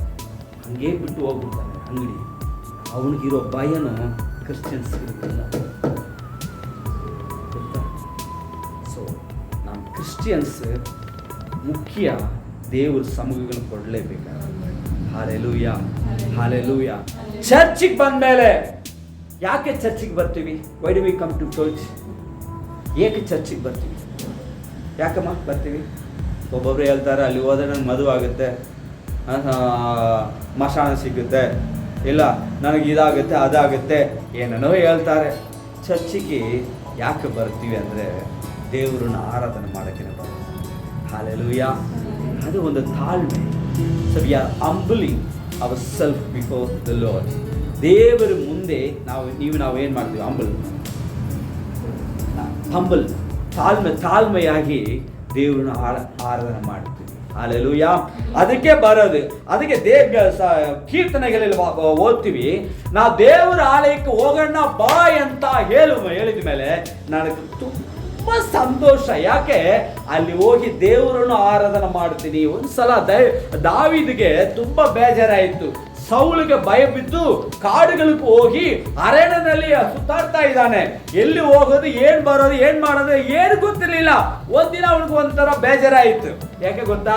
ಭಾನುವಾರ ಬಂತು, ಅವನು ಹೇಳ್ತಾನೆ, ಅಯ್ಯೋ ನಾನು ದೇವರ ಸಮ್ಮುಖಕ್ಕೆ ಎಲ್ಲ ಜನಗಳ ಜೊತೆಯಲ್ಲಿ ಹೋಗಿ ದೇವರನ್ನು ಆರಾಧನೆ ಮಾಡ್ತಾ ಇದ್ದೆ, ಇವಾಗ ನನಗೆ ಆಗ್ತಾ ಇಲ್ಲ ಅಂತ ಅವನಿಗೆ ತುಂಬಾ ಬೇಜಾರಾಯ್ತಂತ. ಒಂದು ದಿನ ಹೋಗಿಲ್ಲ ಅವನು, ಅದಕ್ಕೆ ಅಷ್ಟು ಬೇಜಾರಾಯ್ತು. ನಾನು ಅಷ್ಟು ಆಸೆ ದೇವರ ಆಲಯ ಮೇಲೆ ಇಲ್ಲ. ದೇವ್ರು ಸುಮ್ಮನೆ ಆಶೀರ್ವಾದ ಮಾಡಲ್ಲ. ಒಂದು ಮನುಷ್ಯನ ದೇವ್ರು ಸುಮ್ಮನೆ ಆಶೀರ್ವಾದ ಮಾಡಲ್ಲ. ಅವನ ಮಕ್ಕಳು ಸುಮ್ಮನೆ ದೇವರ ಆಶೀರ್ವಾದ ಮಾಡಲ್ಲ. ತಾಯಿ ತಂದೆ ಏನು ಮಾಡ್ತೀರೋ ಅದರಿಂದಾನೇ ಮಕ್ಕಳನ್ನ ಆಶೀರ್ವಾದ ಹೊಂದೋದು. ನಿಜವಾಗ್ಲೂ ಹೇಳ್ತೀವಿ, ನೀವು ದೇವರನ್ನು ಹುಡುಕಿ, ನೀವು ಮಕ್ಕಳಿಗೆ ಎಕ್ಸಾಂಪಲ್ ಆಗಿರ್ಬೇಕು. ನೀವು ಬಂದು ಕೂತ್ಕೊಳ್ಳಿ, ಮಕ್ಕಳು ಆಟೋಮೆಟಿಕ್ ಬರ್ತಾರೆ. ನಾನೇ ಇಲ್ಲಿ ನೋವು ಅಲ್ಲಿ ನೋವು ಅದು ಇದು ಏನೋ ಒಂದು ಕಾರಣಗಳು ಹೇಳ್ಬಾರ್ದು. ದೇವರ ವಿಷಯದಲ್ಲಿ ಏನು ಎಕ್ಸ್ಕ್ಯೂಸ್ ಹೇಳ್ಬಾರ್ದು. ನಾನು ಹೇಳ್ತಾ ಇದ್ದೀನಿ, ನಾನು ಚರ್ಚ್ ಸ್ಟ್ರಿಕ್ಟಾಗಿ ಹೇಳ್ತೀನಿ, ಏನನ ಬರಲಿ ಏನನ ಆಗಲಿ ಚರ್ಚಿಗೆ ಮಾತ್ರ ಎಕ್ಸ್ಕ್ಯೂಸ್ ಹೇಳ್ಬಾರ್ದು. ಬಂದಿಲ್ಲಿ ಕೂತ್ಕೊಳ್ಳಿ. ನೀನು ಆರಾಧನೆ ಮಾಡಿಲ್ಲ ಅಂದ್ರೂ ಪರವಾಗಿಲ್ಲ, ಎಲ್ಲಿ ಇರಬೇಕು, ನೀನು ಪ್ರೆಸೆಂಟ್ ಆಗಬೇಕು. ಒಂದು ವಾರ ಆಬ್ಸೆಂಟ್ ಅಂತ ಬರಬಾರ್ದು. ಯಾವಾಗಲೂ ಲೇಟ್ ಗಿಟ್ ಅಂತ ಇರಬಾರ್ದು. ಕರೆಕ್ಟಾಗಿ ಏನು ಮಾಡಬೇಕು, ಬಂದಲ್ಲಿ ಆಲಯದಲ್ಲಿ ಕೂತ್ಕೊಳ್ಬೇಕು. ಅವರೇ ಕ್ರಿಶ್ಚಿಯನ್ಸ್. ಯಾಕೆ ದೇವರು ಬಂದು ಆರಾಧನೆ ಮಾಡ್ತೀವಿ, ಇದೆಲ್ಲ ಮಾಡ್ತೀವಿ, ಯಾಕೆ ಇದೆಲ್ಲ ಚರ್ಚ್ ನಡೆಸ್ತಾ ಇದ್ವಿ, ಯಾಕೆ ಚರ್ಚ್ ನಡೆಸ್ತೀವಿ? ನೀವೆಲ್ಲ ಕೊಡ್ತೀರಾ ಹೊಟ್ಟೆಯನ್ನು ಮುಂದೆ ತಳ್ಬಿಟ್ಟು ಚೆನ್ನಾಗಿ ಇರ್ಬೇಕಂತಾನ? ಇಲ್ಲ, ಅದಕ್ಕೆಲ್ಲ ನಂಗೆ ಬದುಕಕ್ಕೆ ಸಾವಿರ ದಾರಿಗಳು ಗೊತ್ತು. ದೇವ್ರ ಸೇವೆ ಮಾಡಿಲ್ಲ ಅಂದರೆ ಎಷ್ಟೋ ಹಣಗಳು ದುಡಿಯೋಕ್ಕೆ ನಮಗೆ ದಾರಿಗಳು ನಿಮಗಿಂತ ನಮ್ಗೆ ಬುದ್ಧಿಗಳು ಆಯ್ತೆ. ಯಾಕೆ ನಡೆಸ್ತೀವಿ? ಯಾಕೆ ಗೊತ್ತಾ? ಇದು ದೇವರು ಹೇಳಿರುವ ಮಾತು, ಇದು ನಾವು ನಡೆಸಲೇಬೇಕು. We are giving train. ನಾವು ನಿಮಗೆ ಎಲ್ರಿಗೆ ಟ್ರೈನಿಂಗ್ ಕೊಡ್ತಾ ಇದ್ದೀವಿ. ಯಾಕೆ ಗೊತ್ತಾ? ಇಲ್ಲಿ ಏನು ಮಾಡ್ತೀರೋ ಅದನ್ನೇ ಪರಲೋಕದಲ್ಲಿ ಮಾಡಬೇಕು. ಇಲ್ಲಿ ಹೆಂಗೆ ಆರಾಧನೆ ಮಾಡ್ತೀರೋ, ಇವಾಗ ಅವ್ರ ಲೈಸೆನ್ಸ್ ಸುಮ್ಮನೆ ಸಿಕ್ಕಲ್ಲ. ಲೈಸೆನ್ಸ್ಗೆ ಕೊಡುವ ಮುಂಚೆ ಏನು ಮಾಡ್ತಾರೆ? ಅವರು ಏನು ಮಾಡ್ತಾರೆ? ಟ್ರೈನಿಂಗ್ ಕೊಡ್ತಾರಾ? ಈ ಮಕ್ಕಳೆಲ್ಲ ಓದ್ತಾ ಇದ್ದಾರೆ. ಓದಿಲ್ಲ ಅಂದರೆ ಕೆಲಸ ಸಿಗುತ್ತಮ್ಮ? ಹೇಳು. ನೀನು 100ಗೆ 20-25 ತಗೊಂಡ್ರೆ ಕೆಲಸ ಕೊಟ್ಬಿಡ್ತಾರಾ? ಏನು ಮಾಡಬೇಕು? ನೀನು ಚೆನ್ನಾಗಿ ಓದಬೇಕು, ಚೆನ್ನಾಗಿ ಟ್ರೈನಿಂಗ್ ತಗೋಬೇಕು. ನೀ ಕ್ವಾಲಿಟಿ ಇದ್ರೇ ಕೆಲಸ. ಈ ಕಾಲದಲ್ಲಿ ಸ್ಕಿಲ್ ಕೈನಲ್ಲಿ ಇದ್ದರೆ ಕೆಲಸಗಳು. ಸ್ಕಿಲ್ ಇಲ್ಲ ಅಂದರೆ ರೋಡಿಗೆ ಗೂಡ್ಸ್ಕೊಂಡಿರ್ಬೇಕು. ರೋಡ್ ಗೂಡ್ಸೋಕ್ಕೂ ಸ್ಕಿಲ್ ಬೇಕು, ಇಲ್ವಾ? ನಾವು ನೋಡ್ತೀವಿ, ಇವಾಗ ಫಸ್ಟೆಲ್ಲ ಒಂದು ಪಾರ್ಕಿನಲ್ಲಿ ಕ್ಲೀನ್ ಮಾಡ್ತಾ ಇದ್ರು.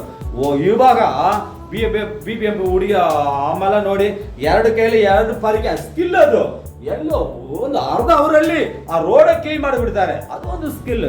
ಟ್ರೈನಿಂಗ್ ಇದ್ರೇ ಏನಾಗುತ್ತೆ? ಕೆಲಸಗಳು ಸಿಗುತ್ತೆ. ಇವಾಗ ಒಂದು ಡ್ರೈವರ್ ಅವರು ಟ್ರೈನಿಂಗ್ ಕೊಟ್ಟು ಆಮೇಲೆ ಅವರು ಡ್ರೈವರ್ ಅಂತ ಏನು ಮಾಡ್ತಾರೆ? ಪೋಸ್ಟಿಂಗ್ ಕೊಡ್ತಾರೆ. ಇಲ್ಲಾಂದ್ರೆ ಕೊಡ್ತಾರಾ? ನೀನು ಇಲ್ಲಿ ಟ್ರೈನಿಂಗ್ ತಗೊಂಡಿಲ್ಲ ಅಂದರೆ ನೀ ಪರಲೋಕಕ್ಕೆ ಹೋದ್ರೂ ಏನು ಮಾಡೋಕ್ಕಾಗಲ್ಲ. ಅಲ್ಲಿ ಹೋಗಿ ಆರಾಧನೆ ಮಾಡಪ್ಪ ಅಂತ ದೇವ್ರು ಹೇಳಿದ್ರೆ ಏನು ಹೇಳ್ತೀಯ? ನನಗೆ ಗೊತ್ತಿಲ್ಲ ದೇವ್ರೆ, ನಾನು ಹೆಂಗೆ ಆರಾಧನೆ ಮಾಡೋದು? ಹಂಗೆ ದೇವ್ರು ಸೇರಿಸ್ತಾರ? ಇಲ್ಲ, ಇಲ್ಲಿ ನೀ ಆರಾಧನೆ ಮಾಡಬೇಕು. ನೀನು ಒಳ್ಳೆ ಆರಾಧನೆ. ಅದಕ್ಕೇ ನೀವು ನನ್ನನ್ನು ಸೃಷ್ಟಿ ಮಾಡಿರಕ ಮೇನ್ ರೀಸನ್ ಏನಕ್ಕೆ? ದೇವರನ್ನು ಆರಾಧನೆ ಮಾಡೋಕ್ಕೆ ಸೃಷ್ಟಿ ಮಾಡಿರೋದು, ಬೇರೆ ಏನು ಕಾರಣ ಅಲ್ಲ. ಇಲ್ಲೇ ನೀ ಆರಾಧನೆ ಮಾಡೋಕ್ಕೆ ಬಂದಿಲ್ಲ ಅಂದರೆ ನೀವು ಪರಲೋಕದಲ್ಲಿ ಹೋಗಿ ಹೆಂಗೆ ಆರಾಧನೆ ಮಾಡ್ತೀಯಾ? ಆರಾಧನೆ ಮಾಡೋಕ್ಕಾಗಲ್ಲ. ಅದಕ್ಕೆ ನಿಮಗೆ ಟ್ರೈನಿಂಗ್ ಕೊಡ್ತಾ ಇದ್ದೀವಿ. ಇಲ್ಲಿ ಬಂದು ದೇವರನ್ನು ಆರಾಧನೆ ಮಾಡೋಕ್ಕೇನೆ ದೇವರ ಸಮ್ಮುಖಕ್ಕೆ ಬರ್ತಾ ಇದ್ದೀವಿ. ಹಲ್ಲೆಲೂಯಾ. ಯೇಸು ಕ್ರಿಸ್ತನು ಸುಮ್ಮನೆ ಲೋಕದಲ್ಲಿ ಹುಟ್ಬಿಟ್ಟು ಸುಮ್ಮನೆ ಅವನು ತಿರುಗಾಡ್ತಾ ಇಲ್ಲ. ಪ್ರತಿಯೊಂದು ವಾರನೂ ಏನು ಮಾಡಿದ್ರು ಗೊತ್ತಾ? ಚರ್ಚಿಗೆ ಹೋದ್ರು. ಅವ್ರ ತಾಯಿ ತಂದೆ ಮರಿಯಾ ಜೋಸೆಫ್ ಏನು ಮಾಡಿದ್ರು? ವಾರ ಚರ್ಚಿಗೆ ಕರ್ಕೊಂಡು ಹೋದ್ರು. ಒಂದ್ಸಲ ಅಪ್ಪ ಅಮ್ಮ ಮುಂದೆ ಹೋಗ್ಬಿಟ್ಟಿದ್ದಾರೆ. ಈ ಯೇಸು ಕ್ರಿಸ್ತ ಮಾತ್ರ ಎಲ್ಲಿದ್ರಂತ? ದೇವರು ಆಲಯದಲ್ಲಿ ಕೂತ್ಕೊಂಡು ದೊಡ್ಡ ಪಾಸ್ಟರ್ಗಳ ಹತ್ರ ಮಾತಾಡಿಕೊಂಡು ಇವ್ರಿಗೆ ಅವ್ರ ಹತ್ರ ಯೇಸು ಕ್ರಿಸ್ತನ ಹತ್ರ ಪ್ರಶ್ನೆಗಳು ಕೇಳ್ತಾ ಇದ್ದಾರಂತ. ಪ್ರತಿಯೊಂದಿಗೆ ಅವ್ರ ಉತ್ತರ ಹೇಳಿದ್ರೆ ನೋಡಿದ್ರೆ ಎಲ್ರಿಗೂ ಆಶ್ಚರ್ಯ ಆಯ್ತಂತ. ಈ ಚಿಕ್ಕ ವಯಸ್ಸಿನಲ್ಲಿ ಇಷ್ಟು ಬುದ್ಧಿವಂತರಾಗಿದ್ದಾರಲ್ಲ ಯೇಸು ಕ್ರಿಸ್ತ ಅಂತ.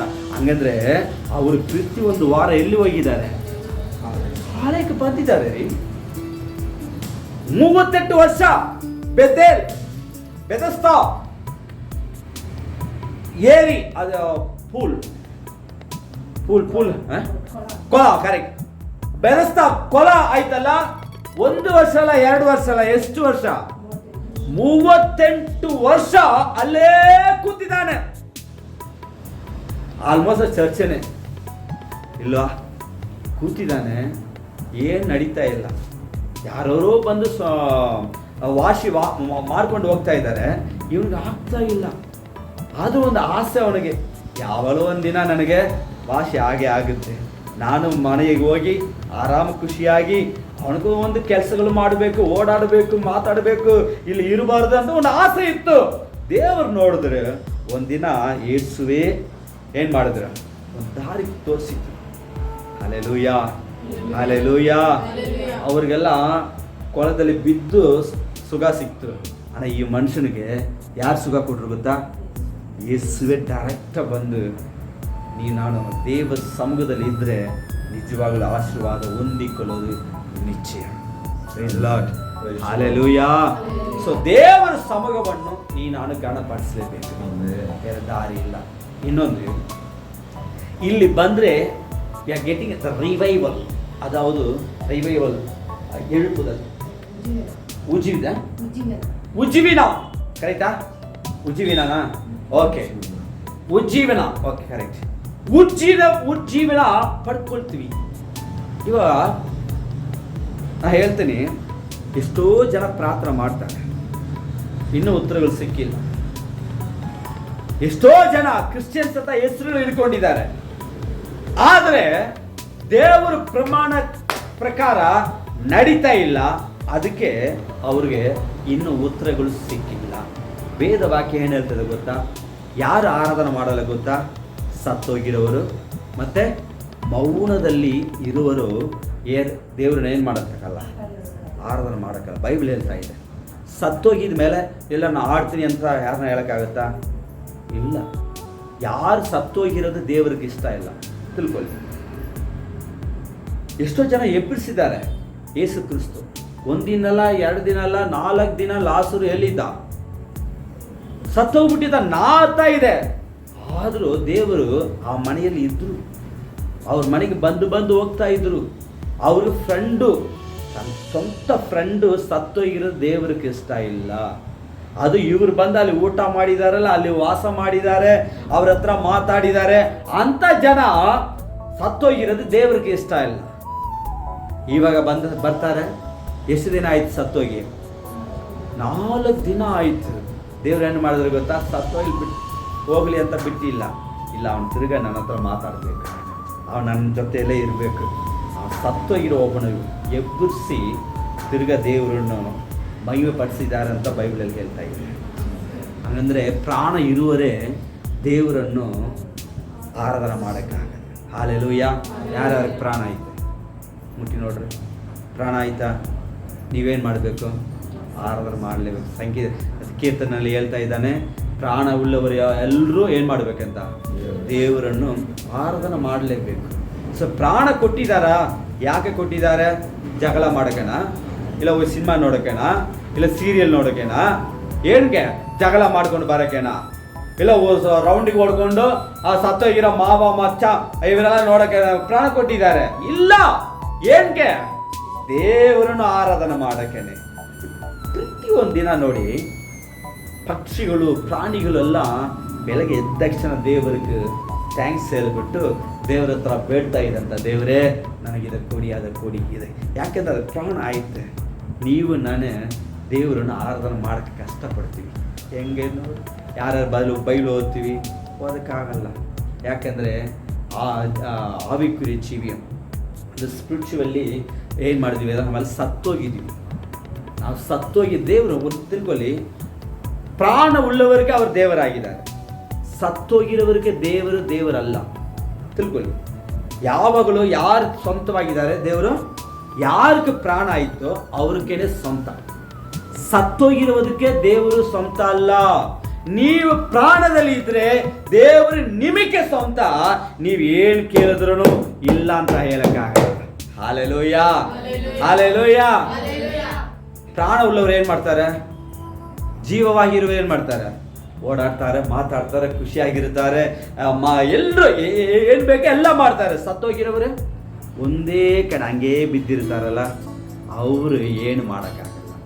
ನೀವು ನಾನು ಸತ್ತೋಗಿದ್ರೆ ಪ್ರಾರ್ಥನೆ ಮಾಡೋಕ್ಕಾಗಲ್ಲ, ಚರ್ಚಿಗೆ ಬರೋಕ್ಕಾಗಲ್ಲ, ಬೈಬಲ್ ಓದೋಕ್ಕಾಗಲ್ಲ, ದೇವ್ರ ಬಗ್ಗೆ ಇನ್ನೊಬ್ಬರಿಗೆ ಹೇಳೋಕ್ಕಾಗಲ್ಲ. ಯಾಕೆ?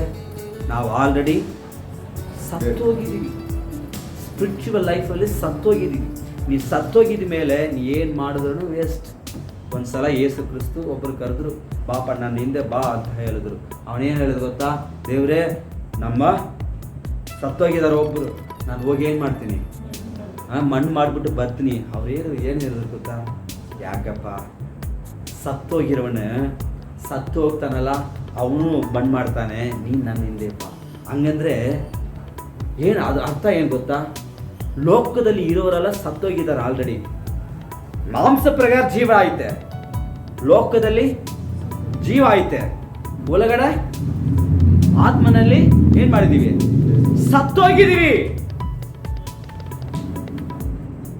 ತಿಳ್ಕೊಳ್ಳಿ, ದೇವರು ಯಾವಾಗಲೂ ಸತ್ತೋಗಿರೋದೇ ಕ್ಯಾರ್ ಮಾಡಲ್ಲ.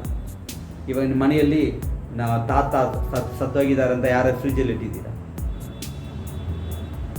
ಏನು ಮಾಡ್ತೀವಿ? ಅದೆಲ್ಲ ಕಚ್ಚಡ ಅದೆಲ್ಲ ಸತ್ತೋಗಿರೋ ಇಲಿ ಎಲ್ಲ ಏನು ಮಾಡ್ತೀವಿ? ಫ್ರಿಜ್ಜಲ್ಲಿ ಇಡ್ತೀವಿ. ಏನು ಮಾಡೋಕ್ಕ? ಅದೇನು ಮಾಡ್ತೀವಿ? ಅದೇ ಎತ್ತು ಬೀಸಾಕ್ತೀವಿ ಬೇಡ ಅಂತ. ನಾವು ಸತ್ತೋಗ್ಬಿಟ್ಟಿದ್ರೆ ಸ್ಪಿರಿಚುವಲಲ್ಲಿ ನಿಜವಾಗ್ಲೂ ದೇವ್ರು ನಮ್ಮ ಯೂಸ್ ಮಾಡೋಕ್ಕಾಗಲ್ಲ. ಅದೇನು ಮಾಡ್ತಾರೆ ದೇವ್ರ ಗೊತ್ತಾ? ಬೀಸಾಕ್ತಾರೆ. ಏನು ಮಾಡಿದ್ರು, ಏನು ಕೃಷಿದ್ರೂ ಸೌಲ್ ಹಂಗೇನೆ ಮಾಡ್ದ. ಅವನು ಸ್ಪಿರಿಚುವಲ್ ಲೈಫ್ನಲ್ಲಿ ದೇವರು ಸತ್ತೋಗ್ಬಿಟ್ಟಿದ್ದ. ಎಷ್ಟೋ ಪ್ರಾರ್ಥನೆ ಮಾಡ್ದ. ಯಾರು ಹುಡುಗಿ ವಿಚ್ ಕ್ರಾಫ್ಟ್ ನೋಡ್ತಾರಲ್ಲ, ಅವ್ರ ಹತ್ರ ಎಲ್ಲ ಹೋಗಿ ಏನೋ ಕೇಳಿದ್ರು. ದೇವ್ರು ಏನು ಮಾಡೋದಿಲ್ಲ. ಎಷ್ಟೋ ಸಲ ತೀರ್ಕದರ್ಶಿಯನ್ನು ಕರೆದು ದೇವ್ರಿಗೆ ಮಾಡ್ತಾರ, ಹಂಗೆ ಮಾಡ್ತಾರ, ಉತ್ತರ ಹೇಳು ಅಂತ ಹೇಳಿದ್ರು. ದೇವ್ರು ಏನು ಉತ್ತರ ಮಾಡಿಲ್ಲ. ಯಾಕೆ ಗೊತ್ತಾ? ಅವನು ಒಳಗಡೆ ಆಲ್ರೆಡಿ ದೇವ್ರು ಏನು ಮಾಡಿಬಿಟ್ರು, ಅವನ ತಳ್ಳಿಬಿಟ್ರು. ಏನು ಕಿರ್ಚಿದ, ಏನು ಉತ್ತರನೂ ಸಿಕ್ಕಿಲ್ಲ. ಲೈಫು ಟೋಟಲಿ ಅಪ್ಸೆಟ್ ಆಯಿತು. ಸೂಸೈಡ್ ಥರ ಆಯಿತು ಲೈಫೆಲ್ಲ. ಇನ್ನೊಬ್ಬರು ಬಂದು ಅವನು ಕೊಲೆ ಮಾಡಿಬಿಟ್ಟು ಹೋದ. ದೇವ್ರ ಮಕ್ಕಳೇ, ನಾವು ಸತ್ತೋಗ್ಬಿಟ್ಟಿದ್ರೆ ನಿಜವಾಗ್ಲೂ ಹೇಳ್ತೀನಿ, ಸೈತಾನಕ್ಕೆ ನಾವು ಯೂಸ್ ಆಗ್ತೀವಿ. ಸ್ಪಿರಿಚುವಲ್ ಲೈಫಲ್ಲಿ ದೇವರು ನಿಮ್ಮನ್ನು ಯೂಸ್ ಮಾಡಬೇಕು ಅಂದರೆ ನಮಗೆ ಪ್ರಾಣ ಸ್ಪಿರಿಚುವಲ್ ಲೈಫಲ್ಲಿ ಇರಬೇಕು. ಅದಕ್ಕೆ ಸಂಗೀತ ಕೀರ್ತನ ದಾವೀದ ಹೇಳ್ತಾನೆ, ದೇವರೇ ನನ್ನನ್ನು ನೀವೇನು ಮಾಡಿದಿ? ಉಯಿಪಿಯು ಜೀವವನ್ನು ಕೊಡು ದೇವರೇ, ನನಗೆ ಜೀವನ ಕೊಡು ದೇವರೇ, ನನಗೆ ಜೀವವನ್ನು ಕೊಡು ದೇವರೇ. ಯಾಕೆಂದರೆ ನೀ ಜೀವನ ಆಗಿದ್ರೇ ದೇವರು ನನಗೆ ಸ್ವಂತವಾಗಿರ್ತಾರೆ. Hallelujah, hallelujah. ಸೊ ಲೈಫಲ್ಲಿ ಚರ್ಚಿಗೆ ಬಂದ್ರೇ ನಿಮಗೆ ಜೀವವನ್ನು ಹೊಂದಿಕೊಳ್ಳಕ್ಕಾಗುತ್ತೆ. ಆಮೇಲೆ ವಿಶ್ವಾಸಿக்கிறವನು, ಅದಾವುದು ವಿಶ್ವಾಸ ಮಾಡುವನು ಸತ್ತೋದ್ರೂ ಅವನು ಬದುಕುತ್ತಾನೆ ಅಂತ ಬೈಬಲ್ ಹೇಳ್ತಾ ಇದೆ. ಸೊ ನೀವು ವಿಶ್ವಾಸ, ನಿಮಗೆ ಈ ವಿಶ್ವಾಸ ಅಂದರೆ ಅದು ಆ್ಯಕ್ಟಿಂಗ್ ಮಾಡುತ್ತೆ. ವಿಶ್ವಾಸ ಇದ್ದರೆ ಅದು ಏನೋ ಒಂದು ಮಾಡುತ್ತೆ. ವಿಶ್ವಾಸ ಇಲ್ಲ ಅಂದರೆ ಅದು ಸತ್ತೋಗಿರೋದು. ತಿಳ್ಕೊಳ್ಳಿ. ದೇವರ ಮೇಲೆ ದೇವರ ಆ ಚರ್ಚಿಗೆ ಹೋಗ್ಬೇಕು, ಪ್ರಾರ್ಥನೆ ಮಾಡಬೇಕು ಅಂತ ಯಾರಿಗೆ ಆ ವಿಶ್ವಾಸ ಬರುತ್ತೋ ಆವಾಗ ಅವನು ಮಾಡೋದೆಲ್ಲ ಕರೆಕ್ಟಾಗಿರುತ್ತೆ. ಅವನು ಎಲ್ಲ ಮಾಡೋದೆಲ್ಲ ಸಕ್ಸಸ್ಫುಲ್ ಆಗುತ್ತೆ. ಯಾಕೆ ಗೊತ್ತಾ? ಅವನಿಗೆ ಜೀವ ಐತೆ. ಜೀವ ಇಲ್ಲ ಅಂದರೆ ಏನು ಮಾಡೋಕ್ಕಾಗಲ್ಲ. So spiritually we have to live, we have to work on God. ದೇವರು ಮೇಲೆ ನಾವೆಲ್ಲರೂ ಕೆಲಸಗಳು ಮಾಡಲೇಬೇಕಾಗುತ್ತೆ. ಸೊ ದೇವರು ನಿನಗೆ ಸ್ವಂತವಾಗಿರ್ಬೇಕಂದ್ರೆ ನಿಮಗೆ ಪ್ರಾಣ ಇರಲೇಬೇಕಾಗುತ್ತೆ. ಪ್ರಾಣ ಇರುವುದೇ ದೇವರ ಚರ್ಚಿಗೆ ಬರೋದು. ನೀವು ಚರ್ಚಿಗೆ ಬರೋಕ್ಕಾಗಿಲ್ಲ, ಪ್ರಾರ್ಥನೆ ಮಾಡೋಕ್ಕಾಗಿಲ್ಲ ಅಂದರೆ ಚೆನ್ನಾಗಿ ತಿಳ್ಕೊಳ್ಳಿ, ಆಲ್ರೆಡಿ ಏನು ಮಾಡಿದ್ದೀರಿ ನೀವೆಲ್ಲ ಆನ್ಮೀಕದಲ್ಲಿ ಸತ್ತೋಯ್ತು. ನೋಡಿ, ಬೈಬಲಲ್ಲಿ ಆದಾಮ್ ಏವಾಲ್ ಇಬ್ಬರನ್ನು ಸೃಷ್ಟಿ ಮಾಡಿದರು. ದೇವರು ಏನು ಹೇಳಿದ್ರು ಗೊತ್ತಾ? ಆ ತೋಟದಲ್ಲಿ ಒಳಗಡೆ ಇರುವಾಗ ಮರಣ ಇಲ್ಲ ಅವರಿಗೆ. ಪ್ರತಿಯೊಂದು ಆ ಗಾರ್ಡನಲ್ಲಿ ಇತ್ತು. ಏನು ಕಷ್ಟಪಡೋದೇ ಬೇಕಾಗಿಲ್ಲ. ಎಲ್ಲ ಆಶೀರ್ವಾದವನ್ನು ಅಲ್ಲಿ ಇಟ್ಟರು. ಏನು ಬೇಕೇ ತಿನ್ಬೋದು. ಎಲ್ಲ ಪ್ರತಿಯೊಂದು ಪ್ರಾಣಿಗಳ ಜೊತೆಯಲ್ಲಿ ಅವನು ಆಟ ಆಡಬಹುದು, ಅವನಿಗೆ ಎಲ್ಲ. ಆದ್ರೆ ಒಂದಿನ ದೇವರು ಹೇಳಿದ್ರು, ನೀನು ಈ ಹಣ್ಣು ತಿಂದಿದ್ರೆ ಏನಾಗ್ತೀಯ, ನೀನು ಸತ್ತೋಗ್ತೀಯ ಅಂತ ಹೇಳಿದ್ರು. ಅವನು ಕೇಳ್ದ? ಇಲ್ಲ. ಅವನೇನ್ ಮಾಡಿಲ್ಲ, ಕೇಳಿಲ್ಲ, ದೇವ್ರ ಮಾತನ್ನು ಕೇಳಿಲ್ಲ. ಏನು ಬೇಡ ಅಂದ್ರೋ ಅದ ಮಾಡ್ದ. ಬೈಬಲ್ ಹೇಳ್ತಾ ಇದೆ, ಇಮಿಡಿಯೇಟ್ ಆಗಿ ದೇವರನ್ನು ಆ ಇಬ್ಬರನ್ನು ಎಲ್ಲಿ ಕಳಿಸ್ಬಿಟ್ರು? ಹೊರಗಡೆ ಕಳಿಸ್ಬಿಟ್ರು. ಯಾಕಂದ್ರೆ ಇವ್ರಿಗೆ ಇವ್ ತಿಂದಿ ಮೇಲೆ ಸತ್ತೋಗ್ತಿ ಅಂತ ಹೇಳಿದ ಅದು ಮಾಂಸ ಪ್ರಕಾರ ಹೇಳಿಲ್ಲ, ಶರೀರ ಪ್ರಕಾರ ಹೇಳಿಲ್ಲ. ಆತ್ಮದಲ್ಲಿ ಏನ್ ಮಾಡ್ತಾನೆ ಅವನು? ಸತ್ತೋಗ್ತಾನೆ. ಹೇಳ್ತೀನಿ, ಬೈಬಲ್ ಹೇಳ್ತಾ ಇದೆ, ಯಾವಾಗ ಆ ಗಾಡನ್ನು ಬಿಟ್ಟು ಹೊರಗಡೆ ಬಂದಾನು ಆವಾಗಲೇ ಅವನು ಏನ್ ಮಾಡ್ದಾನು? ದೇವರು ಹೇಳ್ಬಿಟ್ರು, ನೀನು ಸತ್ತೋಗ್ತೀಯ. ಆಮೇಲೆ ಬೇರೆ ಸ್ವೆಟ್ಟಿಂಗ್ ಮಾಡಿ ಏನ್ ಮಾಡ್ಬೇಕು? ಕಷ್ಟಗಳು, ಎಲ್ಲ ತೊಂದರೆಗಳು, ಎಲ್ಲ ಕಣ್ಣೀರು, ಎಲ್ಲ ಬೇಡ ನೋಡಿ, ಎಲ್ಲ ನೋವುಗಳು ಗಾರ್ಡನಲ್ಲಿ ಇರುವಾಗ ಬಂದಿಲ್ಲ. ಅವನು ಹೊರಗಡೆ ಬಂದ ಮೇಲೇ ನಾವು ಸತ್ತೋಗ್ತಾ ಇದ್ದೀವಿ. ಎಲ್ರಿಗೆ ಮರಣ ಅಂತ ಯಾಕೆ ಬಂತು ಗೊತ್ತಾ? ಯಾರು ಮಾಡಿರೋದು? ಆದ ಮಾಡಿರೋ ತಪ್ಪು. ಈ ಮನುಷ್ಯ ನಾನು ಇಲ್ಲಿ 2,000-3,000 ವರ್ಷಗಳು ಇರ್ತೀನಿ ಅಂತ ಯಾರನ್ನ ಒಬ್ಬರು ಹೇಳ್ಬಿಟ್ರಿ ನೋಡೋಣ. ಯಾರು ಇರೋಕ್ಕಾಗಲ್ಲ ಇಲ್ವಾ? ಎಲ್ಲ ಸ್ವಲ್ಪ ದಿವಸನೇ ಈ ಲೋಕದಲ್ಲಿ ಇರಬೇಕು. ಈ ಲೋಕದಲ್ಲಿ ಇರುವಾಗ ಒಂದು ಸ್ಪಿರಿಚುವಲಲ್ಲಿ ಪ್ರಾಣ ಇರಬೇಕು, ಬಾಡಿಯಲ್ಲಿ ಪ್ರಾಣ ಇರಬೇಕು. ಅವರೇ ದೇವರನ್ನು ಆರಾಧನೆ ಮಾಡೋಕ್ಕಾಗತ್ತೆ. ಹಲ್ಲೆಲೂಯಾ. ಸೊ ನೀವೇನು ಮಾಡಬೇಕು? ದೇವ್ರ ಸಮ್ಮುಖಕ್ಕೆ, ದೇವರ ಆಲಯವನ್ನು ಹುಡುಕ್ಲೇಬೇಕಾಗತ್ತೆ. ಹಲ್ಲೆಲೂಯಾ. ಅದಕ್ಕೆ 84 ಕೀರ್ತನೆಗಳಲ್ಲಿ 1ನೇ ವಾಕ್ಯ ಹೇಳ್ತಾ ಇದೆ, ದೇವರೇ ನಿಮ್ಮ ಚರ್ಚಿ, ನಿಮ್ಮ ವಾಸಸ್ಥಳ ಎಷ್ಟು ಸಂತೋಷವಾಗಿದೆ ದೇವರೇ, ಇಲ್ವಾ? ಆ ವಾಕ್ಯ ಎಲ್ಲ ಫುಲ್ಲು ಓದಿ ನೋಡಿ. ನಿಮ್ಮ ಮನೆಯಲ್ಲಿ ವಾಸ ಮಾಡುವವರು ಧನ್ಯವಂತರು, ಅವ್ರು ಯಾವಾಗಲೂ ಏನ್ ಮಾಡ್ತಾ ಇದ್ದಾರಂತ? ಹಾಡುಗಳು ಆಡ್ತಾ ಇರ್ತಾರೆ. ಅಂದ್ರೆ ಹಾಡುಗಳು ಆಡುವವರು ದೇವರು ಸಮೂಹದಲ್ಲಿ, ದೇವರ ಆಲಯದಲ್ಲಿ ಇರುವರೇ ದೇವರನ್ನ ಆರಾಧನೆ ಮಾಡಕ್ಕೆ ಆಗದು. ಅವರಿಗೆ ಪ್ರಾಣ ಇದ್ದೇ ಇರುತ್ತೆ. ದೇವರನ್ನು ಆರಾಧನೆ ಮಾಡದೇ ಇರುವರು ದೇವರ ಸಮೂಹದಲ್ಲಿ ಇರಕ್ಕಾಗಲ್ಲ. ಚೆನ್ನಾಗಿ ತೊಲಗಿ. ದೇವರು ಆಲಯವನ್ನು ನೀವು ಏನು ಮಾಡಬೇಕು?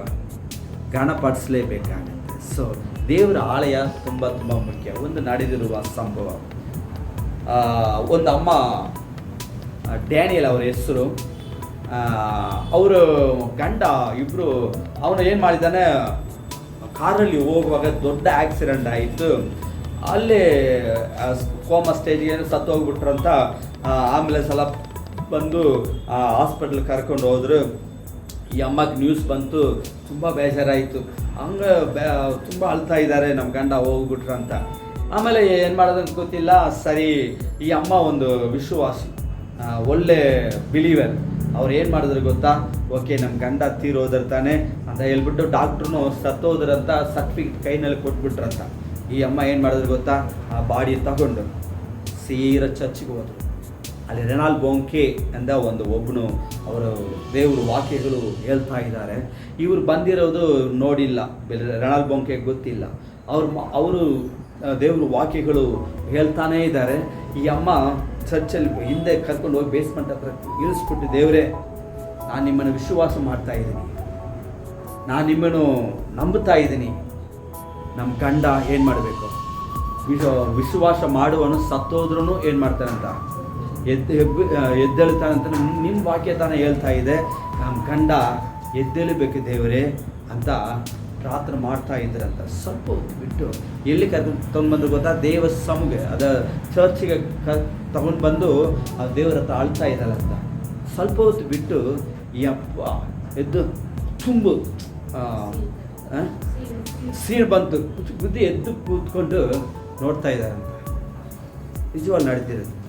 ಯಪ್ಪ ಏನು ಮಾಡೋದು ಗೊತ್ತಿಲ್ಲ, ಕರ್ಕೊಂಡು ಹೋಗಿ ಮೇಲೆ ದೇವರು ಎಲ್ಲ ಪಬ್ಲಿಕ್ ಕಡೆ ಅವರು ಅನೌನ್ಸ್ ಮಾಡಿ, ಆವಾಗಲೇ ನ್ಯೂಸ್ ಹೊರಗಡೆ ಬಂತು ಆ್ಯಕ್ಚುಲಿ. ಸೊ ದೇವರ ಸಮ್ಮುಖಕ್ಕೆ ಬಂದರೆ ನಿಜವಾದ ದೇವರ ಆಶೀರ್ವಾದ ಮಾಡೇ ಮಾಡ್ತಾನೆ. Praise the Lord. Hallelujah, hallelujah. So ದೇವರ ಸಮ್ಮುಖವನ್ನು ನೀನು ಇನ್ನೂ ಜಾಸ್ತಿ ಇದೆ, ನನಗೆ ಹೇಳಕ್ಕೆ ಟೈಮ್ ಇಲ್ಲ. ಚರ್ಚಿಗೆ ಬಂದರೆ ರೆಸ್ಟೋರೇಷನ್, ನೀವು ಕಳೆದಿರೋದು ಆ ಎಲ್ಲ ಪ್ರತಿಯೊಂದು ಆಶೀರ್ವಾದಗಳು ಇಲ್ಲೇ ನಮಗೆ ಉಂಟು, ಬೇರೆ ಎಲ್ಲಿ ಹೊರಗಡೆ ಸಿಕ್ಕಲ್ಲ ರೀ. ನಿಮ್ಗೆ ಏನು ಬೇಕೋ ಇಲ್ಲೇ ನಮಗೆ ದೇವರ ಸಮ್ಮುಖದಲ್ಲೇ ಉಂಟು. ನೀವು ಹೊರಗಡೆ ಹೋಗಿ ಎಲ್ಲಿ ಹುಡುಕಿದ್ರೂ ಏನು ಸಿಕ್ಕಲ್ಲ. ದೇವರ ಆಲಯಕ್ಕೆ ಬಂದರೆ ನೀವು ಕಳೆದಿರುವ ಎಲ್ಲ ಪ್ರತಿಯೊಂದು ಆಶೀರ್ವಾದ, ಬೆಲ್ಲ, ಶಕ್ತಿ ಪ್ರತಿಯೊಂದು ಎಲ್ಲಿದೆ? ದೇವರ ಸಮ್ಮುಖದಲ್ಲಿ. ಆಯ್ತಾ? ಇನ್ನೊಂದು, ದೇವರ ಸಮ್ಮುಖಕ್ಕೆ ಬರೋಕ್ಕೆ ಮೇನ್ ರೀಸನ್ ನೀವು ನಾನು ವರ್ಷಿಪ್ ಮಾಡೋಕ್ಕೆ ದೇವರ ಸಮ್ಮುಖಕ್ಕೆ ಬರ್ತಾ ಇದ್ವಿ. ದೇವರ ಆಶೀರ್ವಾದ ಬೇಕು ಅಂದರೆ ಅವರನ್ನು ಗಣಪಡಿಸಲೇಬೇಕಾಗತ್ತೆ. ಇನ್ನೊಂದು, ದೇವರ ಆಲಯಕ್ಕೆ ಯಾಕೆ ಬರ್ತೀವಿ ಗೊತ್ತಾ? ದೇವರ ಕಾಯಿ ಕೊಡಕ್ಕೆ ದೇವರ ಸಮ್ಮುಖಕ್ಕೆ ಬರ್ತಾ ಇದ್ದೀವಿ. ಬೈಬಲ್ ಹೊಸ ವಾಕ್ಯಗಳು ಹೇಳೋಕ್ಕೆ ಟೈಮ್ ಇಲ್ಲ. ದೇವರ ಸಮ್ಮುಖಕ್ಕೆ ದೇವರ ಆಲಯಕ್ಕೆ ಬರೋಕ್ಕೆ ರೀಸನ್, ದೇವರ ಕಾಯಿಗೆ ಕೊಟ್ಟು ದೇವರು ಆಲಯವನ್ನು ದೊಡ್ಡದು ಮಾಡೋಕ್ಕೆ ನೀವು ನಾನು ಬರ್ತಾ ಇದ್ದೀವಿ. ಹಲ್ಲೆಲೂಯಾ. ಬೈಬಲಲ್ಲಿ ತುಂಬ ಕಾರ್ಯಗಳು ನಡೆದಿದೆ. ದಾವೀದ ದೇವರ ಸಮ್ಮುಖಕ್ಕಾಗಿ ಅವನು ಕಲೆಕ್ಷನ್ ಮಾಡಿದ, ಮಕ್ಕಳನ್ನು ಎನ್ಕರೇಜ್ ಮಾಡಿದ, ದೇವರ ಸಮ್ಮುಖಕ್ಕಾಗಿ ನೀವು ಕೊಡ್ರಿ ಅಂತ ಎಷ್ಟೋ ಜನ ತಂದು ತುಂಬ ಹಣಗಳು, ಒಡವೆಗಳು ಎಲ್ಲ ತಂದು ಕೊಟ್ಟರಂತ ಬೈಬಲ್ ಹೇಳ್ತಾ ಇದೆ.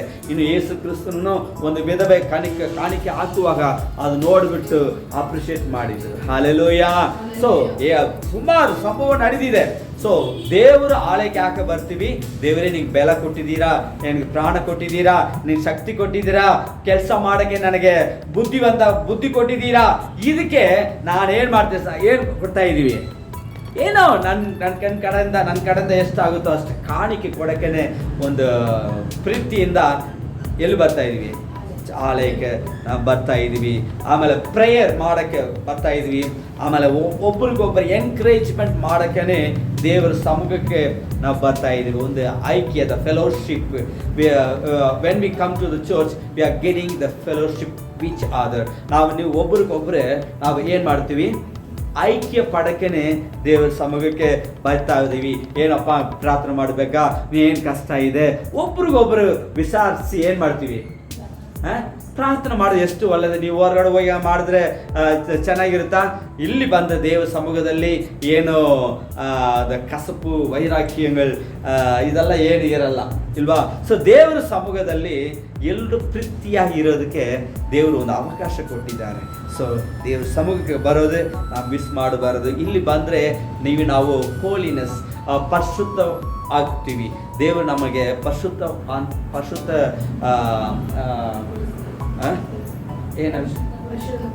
ಪರಿಶುದ್ಧಪಡಿಸುತ್ತಾರೆ ದೇವರು. ಸೊ ನಾವು ಒಳ್ಳೆ ಮನುಷ್ಯರಾಗಿ ಇಲ್ಲಿ ಬಂದು ಮಾಡ್ತೀವಿ. ಇನ್ನೊಂದು, ದೇವರಿಗಾಗಿ ನಾವು ಕೆಲಸಗಳು ಮಾಡೋಕ್ಕೆ ಇಲ್ಲಿ ಬಂದರೆ ಕಲಿತಾ ಇದ್ದೀವಿ. ದೇವರಿಗೆ ಹೆಂಗೆ ಮಾಡಬೇಕು, ಏನು ಮಾಡಬೇಕಂದ್ರೆ ಇಲ್ಲಿ ಮಾತ್ರ ಹೇಳ್ಕೊಡೋದು. ಸೊ ಕಲಿಯೋಕ್ಕೆ ಇಲ್ಲಿ ಬರ್ತಾ ಇದ್ದೀವಿ. ಲಾಸ್ಟಾಗಿ ನೀವು ಸಮಾಧಾನ ಹೊಂದಿಕೊಳ್ಳೋಕ್ಕೆ ಇಲ್ಲಿ ದೇವರ ಸಮ್ಮುಖಕ್ಕೆ ಬರ್ತಾ ಇದ್ದೀವಿ. ಹಲ್ಲೆಲೂಯಾ.